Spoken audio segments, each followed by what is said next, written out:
स्वतःचं राज्य निर्माण व्हावं, तर त्याची सुरुवात इथून झाली. तर आज गेलो आम्ही शिवनेरी किल्ला बघू. शिवनेरी किल्ल्याला जाताना वातावरण काही एक नंबर आहे. आम्ही बदने गेलो म्हणून जरा रस्ता खराब होता. तुम्ही हायवे जाऊ शकता. तुम्हाला जर निसर्ग बघूचा असेल तर मधनं जावा. एक नंबर वातावरण आहे सगळीकडे. सरळ आल्यावर इथे 2 फाटे पडतात. भीमाशंकर रोड दाखवलाय तुम्हाला, इथनं सरळ जातला आहे. भीमाशंकर असं आल्यावर इथं समोर 2 फाटे पडतात. आपल्याला डावी साईडकडे जातला आहे. समोर रेषेला जसं शिवनेरी किल्ल्याचं बोर्ड लावलं आहे, नामासने उजव्या साईडच वळतला आहे.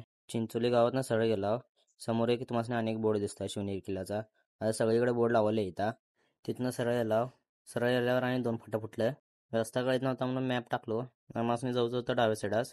तिथनं गेलो सरळ गेल्यावर तिथं दाखवल्याने बोर्डावर 10 किलोमीटर शिवनेरी किल्ला आहे म्हणून.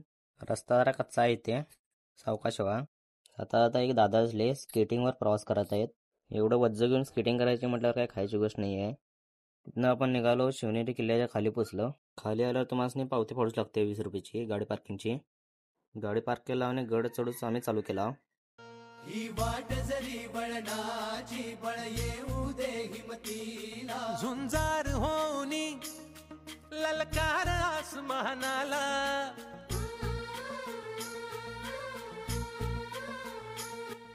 तर फायनली आम्ही गडावर पोचलो आहोत. शिवनेरी गडावर आपण आलो आहे. इथं आपल्याला दादा भेटले आहेत, तर शिवनेरी किल्ल्याबद्दल आपल्याला माहिती देणार आहे थोडीफार. तर नमस्कार मंडळी, जय शिवराय. आता आपण आहोत शिवनेरी किल्ल्यावरती.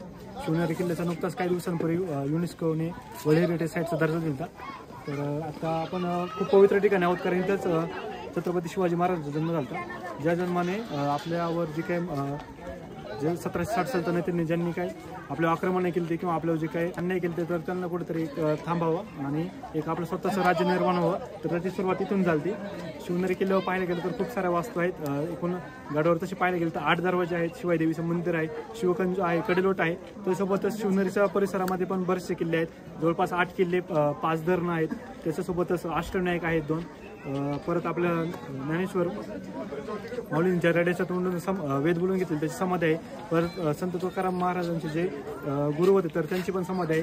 परत जुनी मंदिरं पण आहे खूप ऐतिहासिक, ज्यांना खूप ऐतिहासिक वारसा लाभला आहे.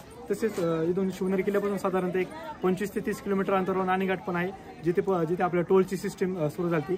आपल्याला म्हणजे तसं पाहायला गेलं तर आपल्या तालुक्याला म्हणजे जुन्नर तालुक्याला खूप ऐतिहासिक वारसा लाभलेला आहे. त्यातील हा एक शिवनेरी किल्ला आहे. तुम्ही आज जर काही अडचण आली तर दादांना DM करा किंवा आम्हाला पण तुम्ही कॉन्टॅक्ट करू शकता. बाकी दादा माहिती देतीलच वगैरे. धन्यवाद दादा. चला.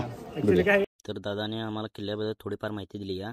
तर दादांची ID तुम्हाला कमेंट बॉक्समध्ये भेटून जाईल. आणि असंच व्हिडिओ पाहण्यासाठी आम्हाला सबस्क्राईब करा.